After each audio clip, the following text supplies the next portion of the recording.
As the woman of Wales, we appeal to you, women of the United States of America, to hand down to the generations which come after us the proud heritage of a warless world.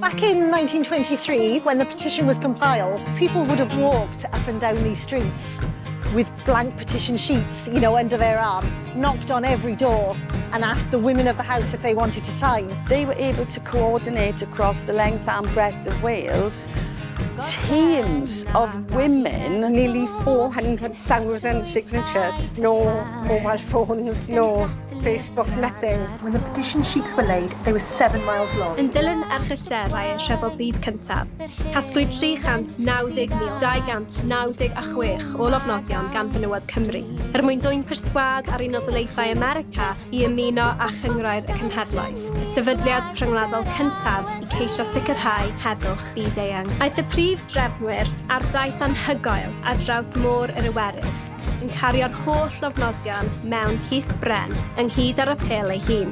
Teithio nhw o ddinas i ddinas, gan rannu ei negeseuon o heddwch ac undod. Wnaethon nhw hyd yn oed gwrdd ar arlywydd Calvin Coolidge yn y Tŷ Gwyn, a ddisgrifiwyd yn nyddiadur Annie Hughes Griffiths y brif drefnydd fel a quiet, dignified man of middle height, straight nose, a pleasant manner and voice, with a blue crease in his trousers. Wnaethon ni ail ddarganfod a rhannu stori coll, a ni dal yn ychwanegu ato fe. Things have emerged that we would never have thought at the beginning. I've met hundreds of people while I've been doing this. All have their own strengths, their own stories, their own ideas, their own skills. That has been magical, and that has been how it's blossomed.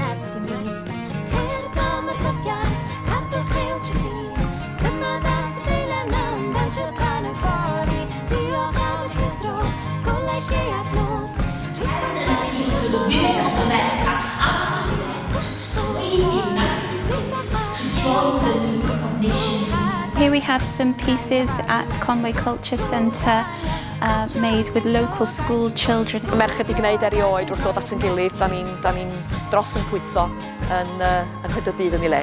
Mae yna gymaint o rym yn gweithredu gyda'n gilydd, pan ni'n cael syniadau fel unigolion ac yna dod at ein gilydd gyda'r unigolion eraill. Ni'n rannu ein breuddwydion, felly wrth ddod ynghyd, ni lot yn gryfach. Ordinary people can do big things.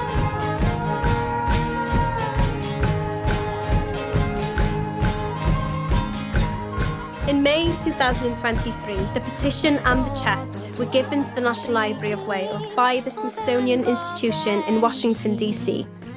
Ever since, this once-lost story is being shared with communities across Wales, celebrating its centenary. Mae cymunedau wedi I hadeiladu a'i cysylltu, gwaith celf, dramau, barddoniaeth, arddangosfeydd a cherddoriaeth wedi I creu, ac mae cannoedd o filoedd o enwau wedi I trawsysgrifio o'r Deiseb gan griw o wirfoddolwyr brwd.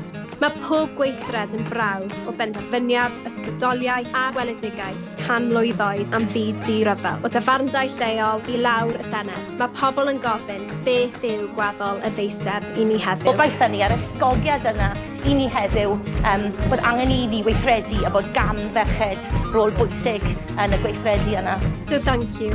Thank you for ensuring that this story is never again forgotten. Thank you for taking action for peace and for continuing this vital conversation. As we have learned from our foremothers, hope is an action and our efforts will resonate for years to come, inspired by 390,296 ordinary, determined women 100 years ago.